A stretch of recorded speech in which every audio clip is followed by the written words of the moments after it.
Again, good morning. My name is Dante Villarreal, and I have the privilege of serving as your Vice President for Business and Talent Development here at your Grand Rapids Chamber of Commerce. On behalf of the Chamber, our President, Rick Baker, and all of our Board of Directors and members, we want to tell you how excited we are that you've chosen to dedicate an hour of your day to diversity, equity, and inclusion. Before we get started, keep in mind that today's event will be recorded, so you can tune back into this informative session later. We also encourage you to share it with other colleagues that might not have been able to join us today. Today, we're thrilled to be joined by the Senior Vice President of Talent and Diversity at the Right Place, TaRita Johnson. For those who aren't familiar, here's a little background on TaRita Johnson.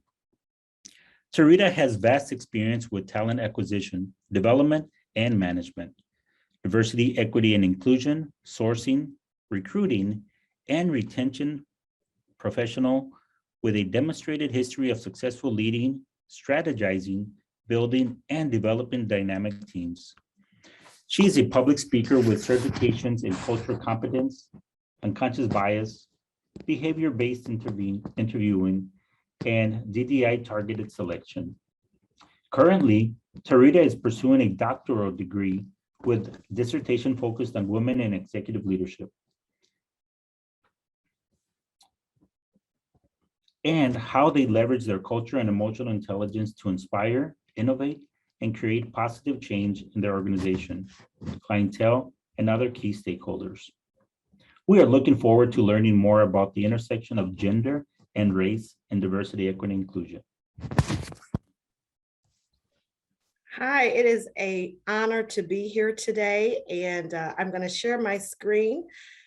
1 second here so we can all be on the same page. All right. So I am, as Dante said, thank you so much, talking about this intersection of diversity and gender in the workplace. I can assure you that this is a vast topic and we don't have the time. This could be an entire series, to be honest. But I do want to go over some definitions. I won't be able to cover all of these. Like I said, this in and of itself can be a series. Cisgender is where I will focus today. Those are people who identify with the gender they were assigned at birth. But I also want to give nod and respect to all of the other gender definitions. So as you think about your organizations and as you think about people that work there, using pronouns, as well as making sure you have the right facilities and accommodations, is also important in having an inclusive environment. But today I am centering women and women of color, particularly as we talk about this intersection of gender. When we look at diversity, there are many different dimensions from an organizational, external, internal, and that personality. I am focusing on the internal dimensions of race and ethnicity. I will have a nod to some of the other areas as well.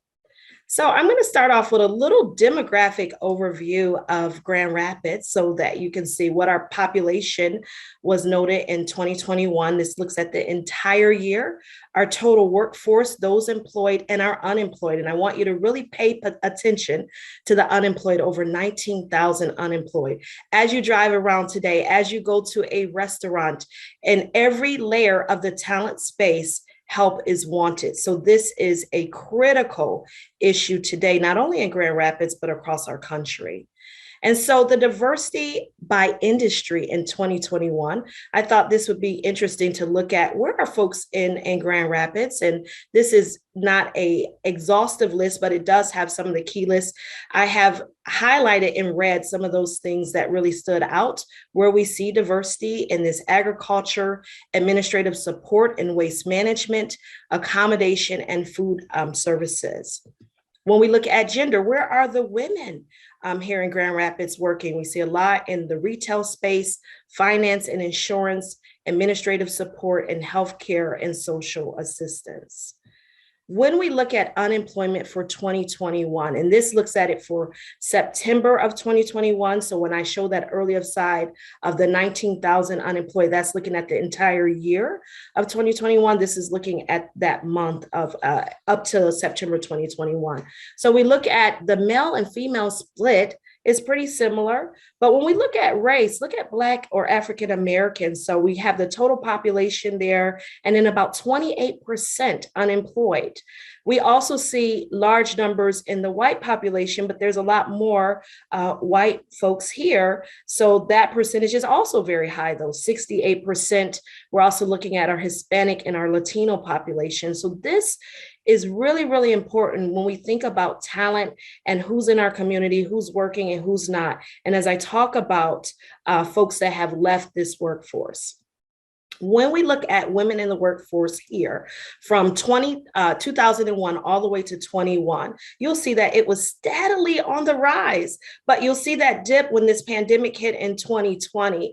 And we're still seeing this ebb and flow of women. So I really want to focus here, talk about, why this is happening, and also give you some best practices to deal with some of this stuff. So when we think about the Great Resignation, we've heard everything from the Great Reshuffle, folks leaving jobs, staying in, moving, all kind of stuff with this reshuffle. In 2020, according to a Deloitte Women at Work survey that was done between November 2020 and March 2021, they surveyed a little bit over 3,000 women and a little bit over 4,000 males. And they found that in 2020, 114 million jobs were lost, not just in this country, across the world. And the pandemic increased the gender gap. So we already had a gender gap there, but it increased by mental health well-being due to the pandemic, and even a little bit before this pandemic, and caregiving. We saw caregiving and still see caregiving on the rise for not just children, but also for elderly parents that folks had to care for during this time. 52% of folks in this survey experienced difficult work environments. So women of color mentioned having a lot of microaggressions, and microaggressions are like bee stings, right? You keep getting them, and then it's really a serious situation. LGBTQ plus women were 4 times to experience sexual jokes. And this was during the pandemic, and we're still in this thing here. 80% of women noted that their workload increased due to the pandemic. So as you have people leaving the workplace, now the work volume is being tacked on to folks that are still in the seats. And this has been a great concern. In another survey by Boston Consulting Group in 2021, in November of 2021, 4.5 million workers quit or changed jobs. And this is not changing. We still see people shuffling around. We're in this digital age. We're seeing people do things from home, wanting to stay at home, wanting to have more flexibility. Only 35% of working mothers in this survey plan to work life the way they did prior to COVID. So they're not going to work the same anymore because they got a little bit of taste of what it's like to be home, to engage with their families. They're not spending as much time traveling to work anymore. So we've got 35% from this survey saying that they're not going to do it the same anymore. Prior to the pandemic, there were workforce challenges, particularly for women and women of color. So we had a lot of companies focusing on high potentials only, not focusing on everybody in these organizations, or women in particular, and women of color and people of color. Although benefits improved, programs failed to address some critical needs when we think of emotional and mental health for women and people of color, and all people in these spaces. Women of color, in a survey by Fairy Godboss, they said that 1 in 3 women of color plan to leave their jobs in 2022. Now, they surveyed 800 respondents, and even though that is a small number, we can use that as a comparison as we think about the number of unemployment, when we think about our people of color and women of color, as we looked at some prior slides, and some of the reasons that these women noted that they plan to leave their jobs. 51% said burnout. So we started to see similarities as I have looked at many surveys across this country as it relates to this Great Resignation in women of color. This was something that rose to the top. Career change. Many folks feel that this is a great time. This is not just women of color. This is all people. Like, maybe I should be thinking about life a little bit differently and thinking about doing something different. Compensation was also high. Once again, we see increased workload due to COVID, childcare and elder care responsibilities. Microaggressions came up again, and at 10% racism. So our country has gone through a lot. We've had this pandemic. We're still in the pandemic. This threat on folks' health. It's not normal for people to hear about death, see death the way it is, and just keep going. You know, we've had a lot of changes and shifts in work. We've had this racial distress in our country and political distress, and people are still expected to work the same. And this has been taxing on folks' mental health, anxiety, and depression. If I was to show you the statistics around those levels, this impacts work and how folks perform at work as well. So let's talk a little bit about future demographics. So The Right Place partnered with Brookings Institute in 2019 to get some future demographics. And even though this is like 23 plus years later, we're on a steady rise of this. So during that time, 59% of local companies report recruitment challenges. And if I was to guess, it's probably even higher today. At The Right Place, we see over 600 companies a year. Everybody is talking about the talent and the diversity space. So at 2019, 59%. And there's a negative 5.2% decrease in our MSA's working age individuals by 2045. So I want you to think about your organizations. Think about the demographics of your organizations. We've got every generation. So you've got maybe some radio folks in there, the boomers still in there, Gen X is probably really strong. You've got millennials. A lot of times we talked about millennials, but your oldest millennials are in their early 40s. And then you got Z coming in. I want you to think about the makeup of your organizations and where the bulk of your talent is. And do you have a bench for talent to take over some of these roles? It's easier to get folks at the internship level and have really strategic internship programs where you are converting folks to full-time hires. You get them at a cheaper compensation at that time as well, versus replacing seasoned folks, which come with a whole lot, or having to relocate folks here that have a family and now their entire family has to readjust to a new community. So I want you to think about this decrease. By 2045, there's 130% growth of our Hispanic population. So this is continuing to be steady on the rise, even now, before we even get to 2045, and a 45% growth of our Black population by 2045. So that's why these unemployment numbers, people leaving the workforce, this reshuffle is really important as we think about our Grand Rapids region. So let's talk about some best practices, because I really want to get to the Q&A. I'm going to start with recruitment because I just have a big history in recruitment and retention. First of all, we've got to have CEO and leadership DEI commitment. And this has to be throughout the organization. We can't just have it at the top of the house, the entire cabinet or C-suite understand it, but it is not trickled down to our hiring managers and the people that are making these decisions. The folks beyond HR have to have this commitment as well. And we should have a DEI lens as we look at the different dimensions of diversity and as we look at women and folks of color and women of color. We've got to diversify sourcing strategies. It is no longer okay to say that we don't have diverse talent out there. We see the percentage of folks that are unemployed. We've got to go find this talent. Oftentimes we just can't recruit from our seat. We've got to diversify. We can't expect to say, like, you know, Mickey Mouse needs a hire, so Mickey Mouse calls Goofy and Goofy hires Donald Duck. See, that sourcing, that strategy is off. So we've got to think about how to diversify those teams, do networking, and really build deep relationships with external partners where this talent is. We've got to make sure our interview teams are diverse and that we have diversity champions, not just people of color. It's no longer just the responsibility of your chief DEI officer to thread the diversity lens throughout the organization. There should be diversity champions in every department that make sure that we're on par as it relates to recruitment and retaining this talent.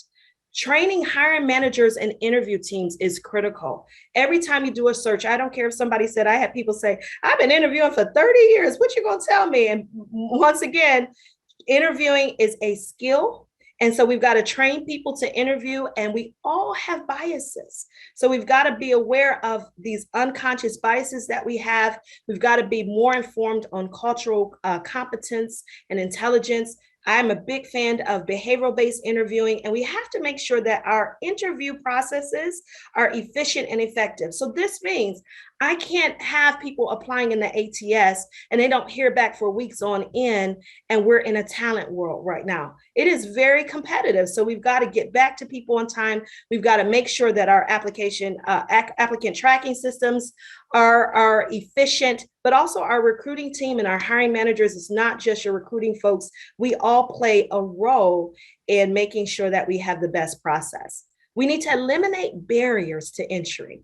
So we need to leverage our partners. So you have the GR Chamber that does a host of diversity series and trainings, not just your cabinet level leaders or your hiring managers. Let's see if we could take people throughout the organization to understand the historical context as it relates to diversity, equity, inclusion. We have our Cultural Intelligence Center here. We also have lots of wraparound services and people that train the talent. When we think of West Michigan Works, the Urban League, the Hispanic Chamber of Commerce, the Hispanic Center. There are many groups that are already have the population and training people. And guess what? There's lots of grant money. My organization right now is running a program called Talent Pathways that will provide the training through GRCC and some of our other community colleges to really train up the workforce and provide wraparound services such as transportation and childcare and some of these things that are barriers to success. We also have to look at our referral sources. One of the number one ways that folks get jobs is through referrals, right? But oftentimes we lock people out. If it were just going to friends of family and having a lot of nepotism going on, or just folks that we know not really accurately posting the job and just giving folks opportunities because we know them. It's human nature. But we've really got to make sure that we're outstretching our arms and getting this community that's right here. I would also say, look at your organizations. Who is working there that is underutilized as we look at women, as we look at people of color, and even our general population of talent? Who is doing work that they're really skilled to do more work and they really need an elevation? Because what happens is oftentimes these folks leave because they don't feel value or feel like people are valuing their resources, or they're charged to prepare the table, but they don't actually get a chance to sit at it, right? Or they're not trained on how to sit at that table once they get there. So we've got to be very mindful of that. We have to develop an employee value proposition. What are your overarching company values? And if we were to pull anybody out, could they articulate those values? What are standard competencies, regardless of the role and functionality that you want everybody to have in your organization? Let's look at our compensation, benefits, and flexible work schedules, because as we think about women, women of color, people of color, and really everybody, these things are going to really matter in this talent space. Let's talk about some best practices with retention. And this is stuff we all know. Really need to evaluate all policies and procedures and make sure that they're equitable and they are accommodating everybody, right? So revise them if they're non-inclusive, implement new policies to accommodate women. Let's think about this pressure and men who, and other, when we think about the gender perspective of folks, when we think about childcare and we think about paternity leave or maternal leave, or when we think about bathroom facilities or nursing rooms or whatever, we got to think about all of these areas to accommodate folks. We have to realize we are hiring grown folks. Gone are the days of micromanaging people. I always used to tell my team, if I got to micromanage you, I don't have time. That means I don't have the right people in the seats. So I have to have enough trust that maybe I'm doing a hybrid schedule. So a couple days a week, you're coming in, and then maybe the rest of the week you're working from home, or that's reverse. I have to figure out a schedule that works. Now, I can't have people popping all over the place. So, Sally Sue works on Monday, John on Tuesday, and I don't have consistency. So maybe if I'm doing these hybrid schedules, I have consistency. Everybody comes in on Mondays and Wednesdays so that we can see everybody and build those connections, because this is a pain point. But what I am saying is, if folks don't feel that they have the flexibility, we're going to continue to see people leave. Comp and benefits is good. We've got to really make sure we review internal equity and make necessary adjustments. So if you have women that are doing the same job and you have males or folks that are making more money, this is still an issue today, believe it or not. We need to look at our human resource business partners and say, let's look at our salaries. Let's make sure we're benchmarking appropriately. And I know many, many organizations already do this. Human capital planning. You know, I talked about underutilized employees. We've got to establish career paths and promotional opportunities. I spent years leading a career center. And I'll tell you, these young people, they need a career path. So when we're interviewing them and we're bringing them in, if we can't say where they're going to be 3 to 5 years from now, really 3 years from now, then the likelihood of them staying is slim. So we've got to really lay that out, and not just for our young talent, for people that are sitting in the seats currently. Professional development and sponsorship is really important. So making sure that you're utilizing these external partners. There's so many opportunities for webinars, conferences, training, certifications. Even if you're on a shoestring budget, always look for ways that you can cross-train your folks, right? So they shouldn't just be head down doing their jobs. What are other ways that they connect with other people in the organization and being on overarching committees? When I say sponsorship, there's a book about this. This is different than mentorship. Sponsorship is, you know, if you're sitting in a high level and you have influence, then you lend some of your influence to a person that doesn't have it. You send them where maybe you would go. So for instance, I tease, and I'm going to say this, when I joined the right place, Randy Thielen, the CEO, asked me, he said, TaRita, what do you need from me? I said, I need you to lend some of your social capital to me, because you can get into places and beyond people that I don't have networks with. So I need you to usher me into that space. And he has done that, maybe giving me his radio seat or some other things. And what that does for me as an employee, that makes me feel valued. And he is lending some of his social capital to me that I don't yet have and that I am developing. So think about ways that you can sponsor people when you're in positions of influence. And guess what? I am going to do the same for my people. Think about networking across and within the organization. That is really critical for people to feel that they're valued. And when we just focus on people that we think are high potentials, then we're going to have some problems. Ongoing communication. So performance reviews should never be a person is surprised. Let's have these conversations about where people want to grow and develop in special projects. Employee engagement. I'm a big fan of employee engagement surveys if they're done correctly. Bringing in an external source so people don't feel like, they can see who said what or mail it back to them. But I think you should have both qualitative and quantitative. So qualitative, maybe you need to do some focus groups and really hear from folks. You need to have exit interviews. If you see a lot of folks, women, people of color leaving your organizations, you got to talk to them and you got to say, hey, I need the good, bad, and the ugly because we want to get better. How can we get better? Hopefully we can get people before they're at the point of exit. Right. And then a diversity scorecard, which I know many of you have. This is everything from your recruitment to your retention, onboarding, everything in between is really, really important.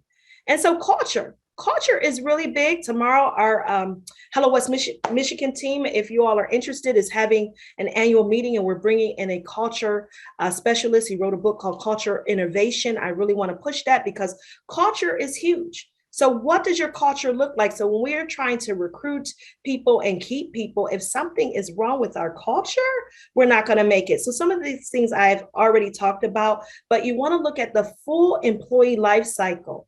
Is it psychologically safe for folks to be there? Are you transparent? So if you're posting a job, are you putting the salary down so that you don't waste time? Are you transparent in those competencies? Are you reevaluating that? Are you transparent about what's going on in the organization? We really have to have an employee value-based culture where the employees feel that they have some ownership. Mental health is huge. Are there resources aside from EAP, or if people need a personal day, because it's just a lot going on in the world and in their personal lives? How are we addressing mental health? Do we have workshops to talk about workload, value, burnout, mental health issues. This is going to be a continual problem that we're going to see more and more as we escalate. I also am a MSW and teach social work, and I'm telling you, we're going to see more and more mental health issues in the workplace. We talked about ongoing learning and professional growth.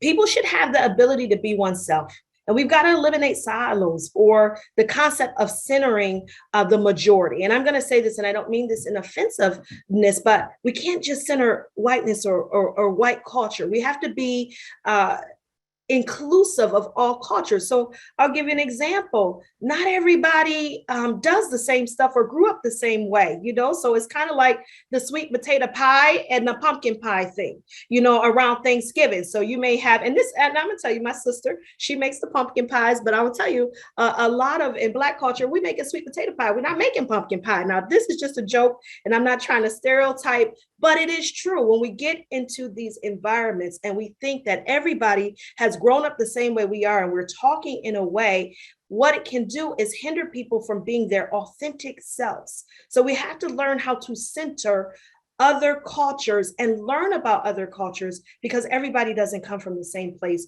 or even have the same background, regardless of their race, ethnicity, or gender status.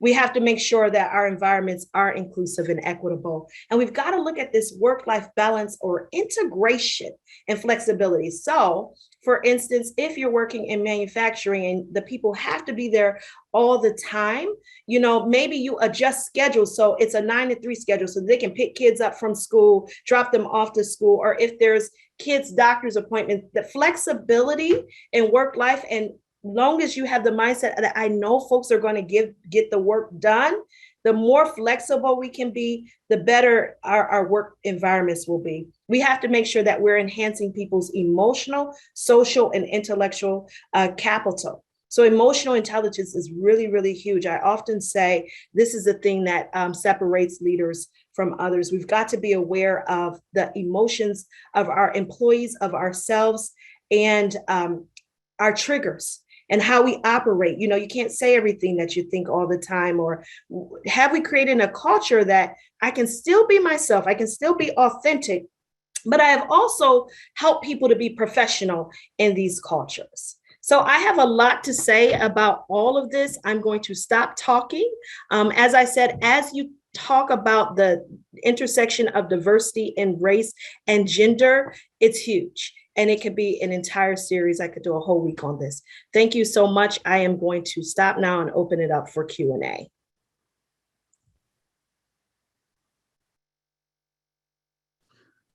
Thank you so much, TaRita, for being our guest this morning. This was an awesome, exciting opportunity for us to have you to launch our very first diversity and talent webinar series for the year of 2022, and you've given us a wealth of information. Before we move into the Q&A, I just want to thank our sponsors for this event. Our premier sponsor today has been Spartan Nash. Our event underwriters were Blue Cross Blue Shield of West of Michigan and Spectrum Health. Our lead sponsors are Consumers Energy and OST. Our executive sponsors, Amway, DTE, Gemini Media, Hayworth, Meyer Mercantile Bank, Mercy Health, and University Michigan Health West. Our chamber champions are AHC Hospitality and Warner Norcross and Judge. Thank you again to all our sponsors for making this event possible. You can submit questions that you'd like to ask TaRita on the wealth of information that she's shared with us so far. In the Q&A section, if you look at the bottom of your screen, you should see a little Q&A and the chat bubbles there, the dual bubbles. You can enter those questions there, and we will take as many of them as we can get to today. Before we take your questions, I had a couple that I was wanting to ask you, TaRita. So if you'd be so kind as to share with us a little bit about your journey into the DEI space. You have so much knowledge, you have so much to share. How did you get to this place? Yeah, to be honest, as a person of color, since I started my career many, many years ago, even if my job was not around diversity, equity, and inclusion, somehow I was on every search committee or always brought into it. I mean, literally, I've worked in higher education, mental health, healthcare, and corporate. And I have consistently been brought to the table. So after so many stints in this and always being at the table at these different organizations across industries, I decided to go ahead and get certified in cultural competence, unconscious bias. I also, have those certifications in interviewing. It was something that was a passion for me. I will tell you, in the recruiting space, I saw so much bias behind the scenes. So everywhere that I began to do these trainings, even if people told me that they had been recruiting for 30 years and they knew what they were doing, I wanted to make sure that I shed light. And I was that person at the table that would say, wait a minute, we're making judgment calls. I also, in my PhD journey, I have spent months, years. I'm in my 4th year. Hopefully I can get my act together and graduate this year. And I have spent lots of time in cultural competence, diversity, equity, and inclusion.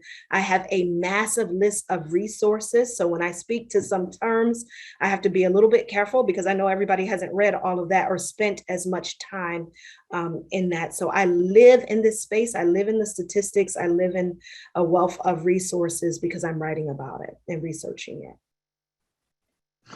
Now, you mentioned as a person of color, I'm particularly curious, how has you've been at the table in several situations throughout your career. How has being a woman of color influenced that journey? Yeah, it has a lot. I mean, I have experienced those things that I said, like, thankfully not today, but I'm being asked to prepare the table, but not actually sit at it, right? I have experienced many microaggressions, even when I've been supervising for over 20 years, but even when I first stepped foot in the supervision, now I just really don't have as much of a filter. I'm pretty direct about it in a professional way, but I have had my own journey of experiences that as a woman and as a woman of color, I've had ideas taken from me or sitting in a meeting and saying, like, didn't I just say that? They didn't hear me say that. So I'm a little bit built differently today. And those experiences help me to be stronger in this space and to be able to articulate them for other people. But yeah, it has not been an easy journey, but I also have been blessed in the journey with great supervisors, great leaders that have helped me. I think it's really important to have sponsors. I talked about that, but also mentors. And sometimes we have mentors from afar who can correct us when we're a little bit off base. Thank you for sharing that. We have one question that's come in. It's, if I have less positional power in deciding who is being hired than originally I did, what is the best way to help provide opportunities in my workplace? Absolutely. I think we all have a voice, and leadership is not just positionality. And I think you leverage that voice with good data, right? So when you have the data and you have the background, and if you have somebody that's doing analytical work, I remember I was working at one company and I had them pull all the numbers of folks of color, like, who was on the board, who was in executive roles, who was in leadership roles. And so I had the proof is in the pudding. I remember when I first went into corporate recruiting, I was a college recruiter and I felt like we were doing a lot of work. We were on a shoestring team and I went home and I crunched the numbers myself. I got my little Excel spreadsheet out. This is not, and I said, what, something's not right here.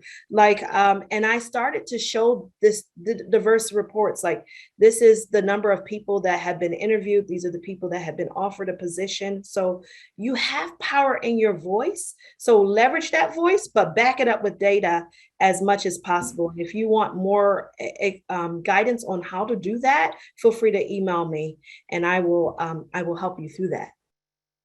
Well, talking about data, here's another question for you. As you were researching your dissertation, what are some discoveries that you made about women in executive leadership and that intersection of gender and race? Yeah,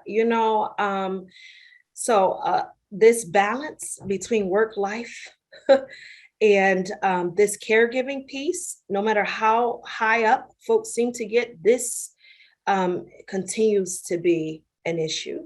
And many of them maybe are paying for childcare or paying for a babysitter, but really trying that balance. Some of the other things that I found is some women feel that they have to take on masculine persona to sit in those seats. So they have to have a certain stance. And I know gender is fluid today, so masculine and femininity could look different, but some of them roles that traditionally have been masculine traits, some have said they had to do that early on in their career to be taken seriously.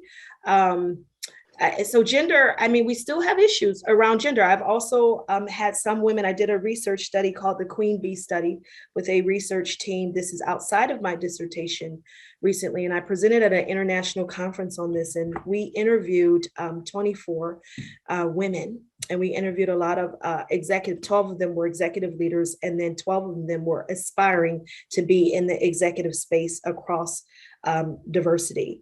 And we found that the younger women were saying that the women in the executive space was not reaching down to pull them up, and that there was this like, I got mine, so you got to get it too type of mentality. So a lot of research has come out.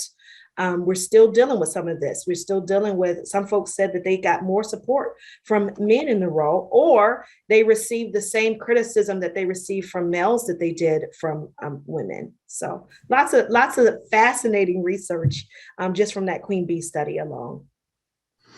Well, in that light, here's a question from Andrea, and Andrea asks, do you have any recommendations on starting a mentorship program within your organization, or any resources that could help support young, diverse talent and their growth? Absolutely. I think this is a wonderful idea. I think when we get folks new into our organization or that have already been there, if you can pull together your leadership, not just your executive leaders, because I know how busy these schedules are, but anybody that's in a leadership role, your directors, managers, pull these folks together and see who would be willing, but you have to have structure around it. What does mentorship look like?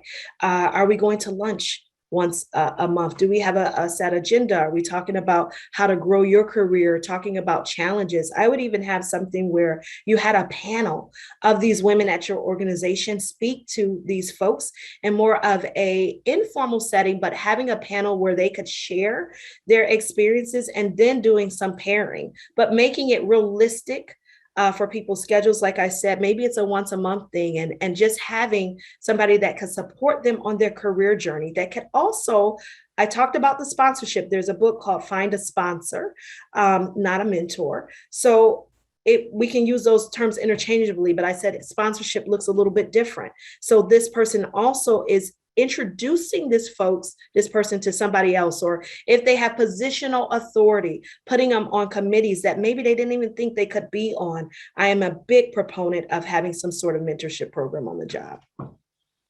That's great. Thank you. We'll be sure to add some information about that book and any other links that we discuss here in our follow-up email. So be on the lookout for that in the next day or so. Another question comes from Shelton, who asked, is there any information available that depicts key areas where minorities serve in organizations? For instance, executive, VP, director, manager, and if there is a direct correlation between leadership roles and their ability to influence change. Or, so two-parter question, or does it depend on executive leadership and how serious they are about cascading the mindset? Yeah, I think it's that second part. And I think it depends on, I'm not sure of a directory, per se. Like I know I didn't even get into supplier diversity and making sure that your organizations are supporting minority-owned businesses right here in Grand Rapids. We have a whole directory on our website. I'm not sure if there's another directory outside of specific LinkedIn groups of folks that you can find by race, ethnicity, gender. But I do think that second part of that question, I think it does depend on that organization and that executive leadership and how much positionality that they have, right? Because some people have chief diversity officers and they're figureheads, or they're there because you just need to have it. But you will be able to see by the things that are produced in the organization. So when we have folks in these seats, we've got to make sure that we're giving them the finances that they need to get the work done, and that they're cascading it throughout the organization. I didn't even talk about affinity groups. I think it was on one of the slides. I think that looks different too. So I think when you have these different affinity groups, you need to have folks that are executive leaders, that are champions, that are leveraging their authority and positionality to help the group move forward. And actually to hear concerns, and not just hear the concerns, but to take action on them. Thanks again for that very thorough response. Enid asks, oftentimes organizations are looking for culture fit in recruitment. How can organizations focus on what the candidates add to the culture and be more inclusive to mitigate bias? Yeah, absolutely. This is huge. This is when we really have to do a cultural assessment. So you're out here recruiting like crazy. This is when I talk about an employee value proposition. Why would people want to work there? And we should have these focus groups and talk to people, all people, but then also our folks of color. And we've got to be able to hear the hard stuff. Like I used to tell my team before, we're going to put on a visible bulletproof vest and we're just going to go around, we're going to take it. We'll take the bones out this fish, right? So we've got to really be able to hear it. Then once we understand what that culture is, when we're interviewing folks of color, and let's say you don't have many, and you're worried that you're not going to be able to get any because you don't hardly have anybody there or nobody stays there, you've got to make some effort to make sure this is, we're going to change culture. And then when people are at the interview table, you say that.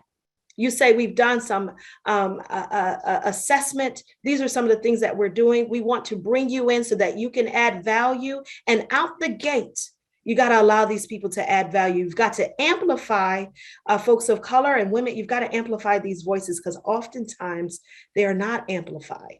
And we've got to take these ideas, but you have to have a posture in your organization. And I believe this is driven by leadership.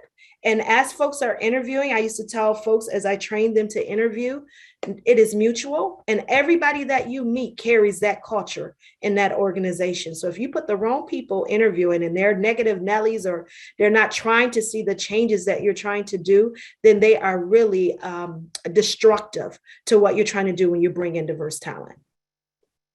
All right. So I want to ask, what is the name of that book that you mentioned about sponsorship? If we can put that in the chat. Yep, it's called Find a Sponsor, Not a Mentor.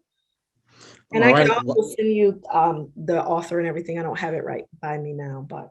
I'm going to type that in the chat because we have another question about sponsorship and mentorship. What is the difference between sponsorship and mentorship, and how can we help to champion that in the communities we serve? This question is from Caitlin. Okay. Caitlin, I really appreciate this question. So a mentor, it's a great thing to have a mentor too. This is a person that maybe you meet with once a month, you have lunch, you share what's going on. And some mentors really truly are sponsors. But a sponsor uses their positional authority and lends it to you. So I've had leaders before. When I worked at KeyBank, the chief diversity officer, I remember we were traveling to Atlanta a lot. And sometimes she would have me go on the corporate jet with her. And then when I would be talking to different leaders, I'll never forget, she said, I need you to evoke my name. And I was very early on in my career. And then another point, like she put me around her friends. So I was around Beverly Tatum. And I don't know if you know who Beverly Tatum is. She wrote the book, Why Are All the Black Kids Sitting in the Cafeteria Together? I see her 20 years later at an event, and I'm at a lunch, and she remembers that interaction. And I remember she not only had Beverly Tatum, she had also other powerful women that spoke into me. And I asked these questions. How do I grow in my career? How do I get to an executive level? What challenges have you had? They actually give you access to the folks that they have in their circle. They may even say, you know what? I have, like, for instance, my president today, I had presented to our executive committee of our board. And he reached out to one of the ladies on the board who's, high up in her job. And I'm an executive too. And he said, hey, I'd like you to mentor TaRita. That is sponsorship. It looks different than just mentorship and just bouncing ideas off or getting coaching.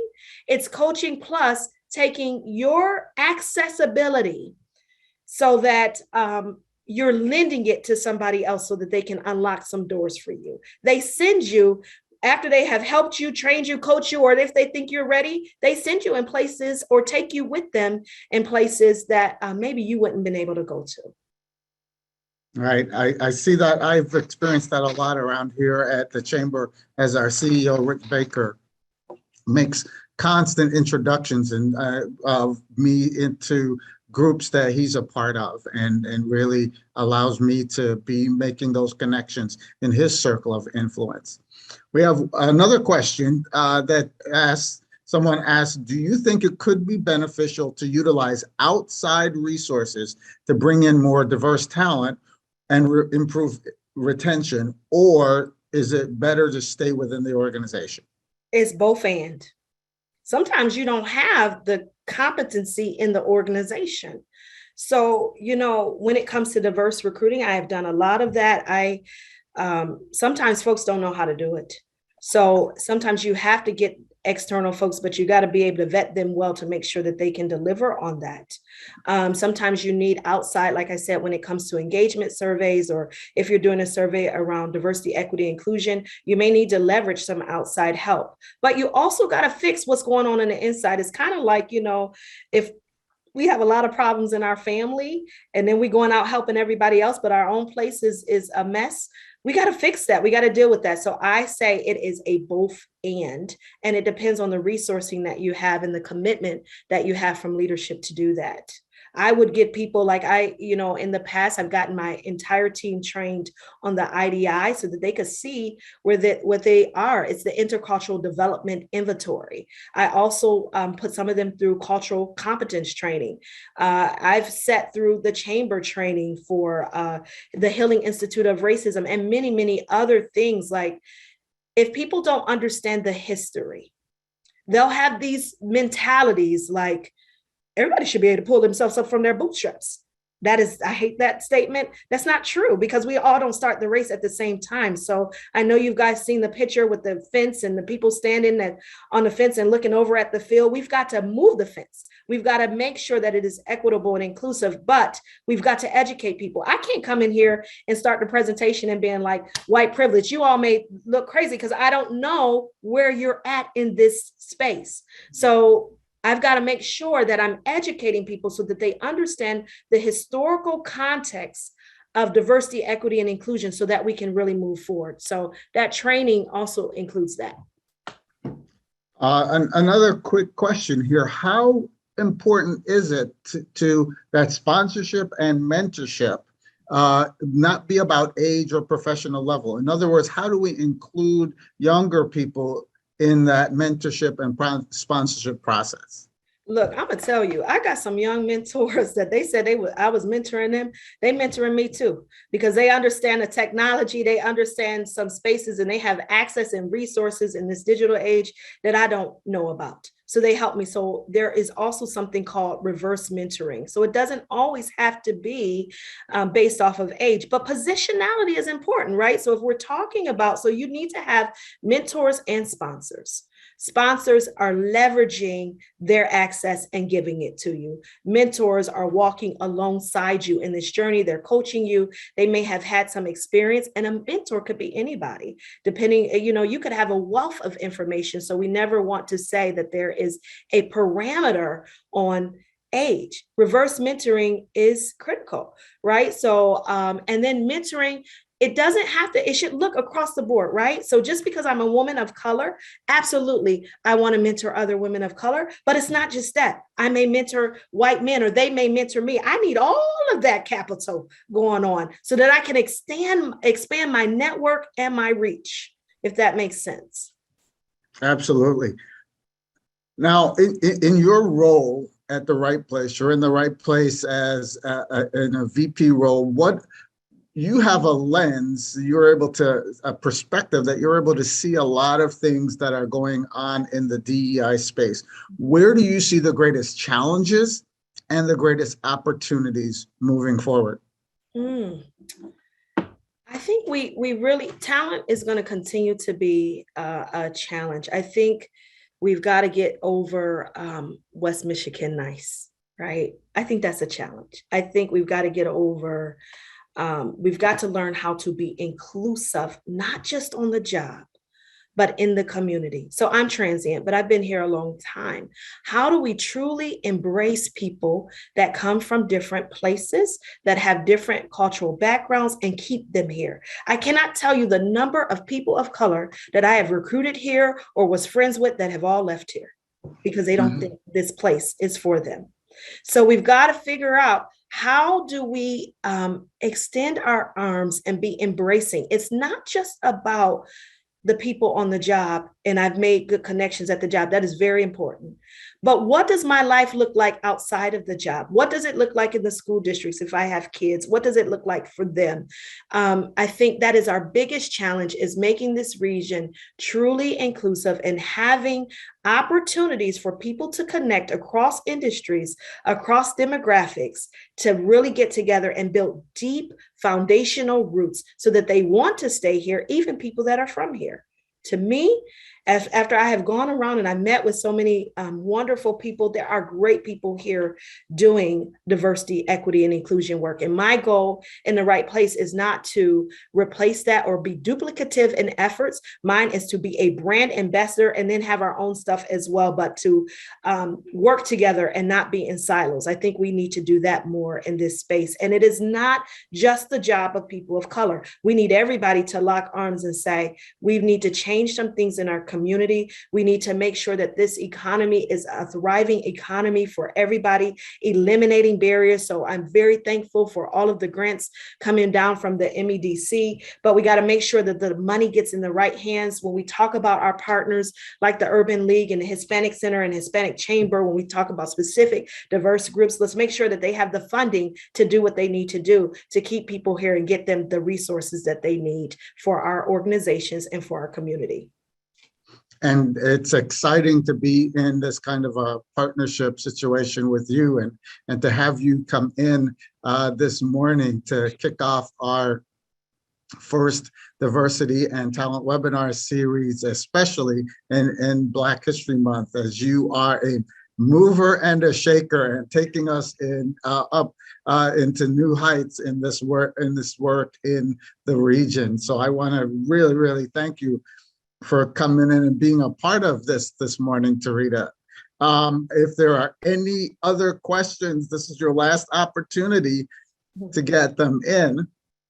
And while we are waiting to see if there's any other questions, I just want to once again thank our sponsors for today's event. Our premier sponsor has been Spartan Nash. Our event underwriters were Blue Cross Blue Shield of Michigan and Spectrum Health.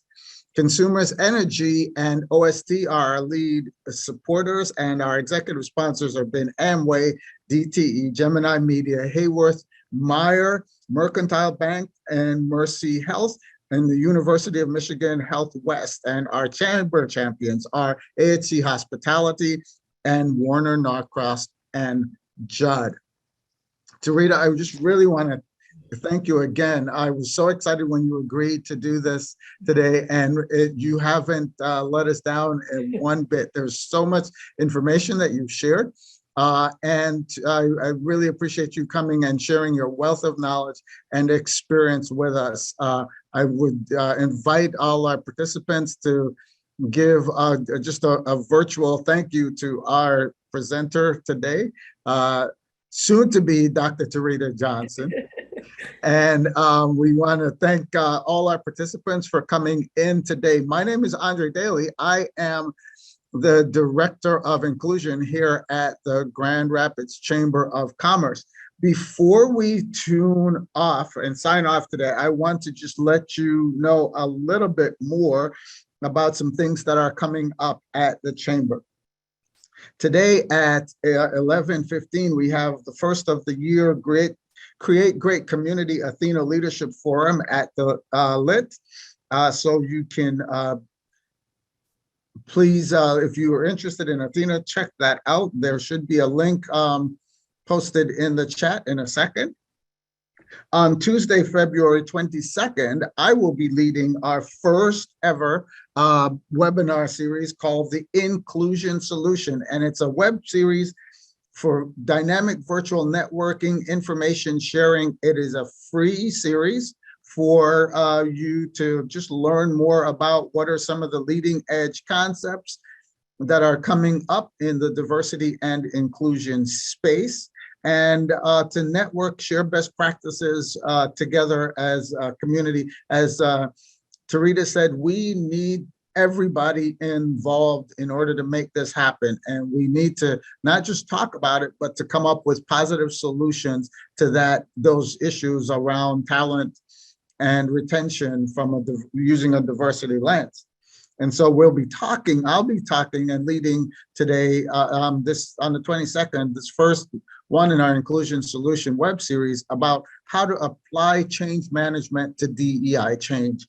If you haven't heard that concept related to DEI, you want to check this out, because I think it's a critical piece of the equation that can help us implement effective and sustainable DEI initiatives. Our complete list of diversity, inclusion, and equity and inclusion services can be found on our Chamber website. If you're not familiar with the Chamber website, and there are expanded services that we have in place, please check out grandrapids.org, diversity/diversity services, and you'll find all the information there about our new services that we are providing, including a host of new consulting services, as well as several new unconscious bias trainings that are industry specific for each industry to get practical and relevant information about how to mitigate, counter, and manage unconscious bias in their work.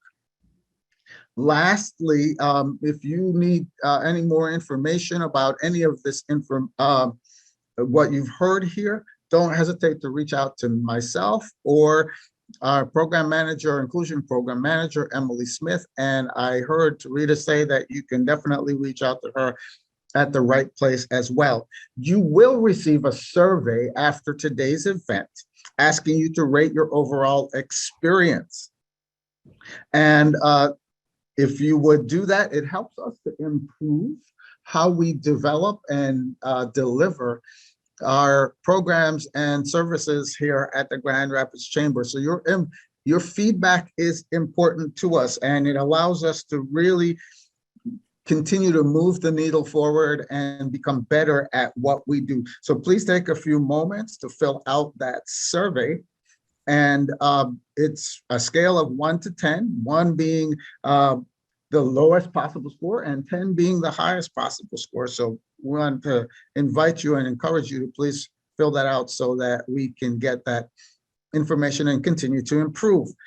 I want to thank one more time our guest this morning, our presenter this morning, TaRita Johnson, the Vice President of Diversity, Equity, and Inclusion at the Right Place.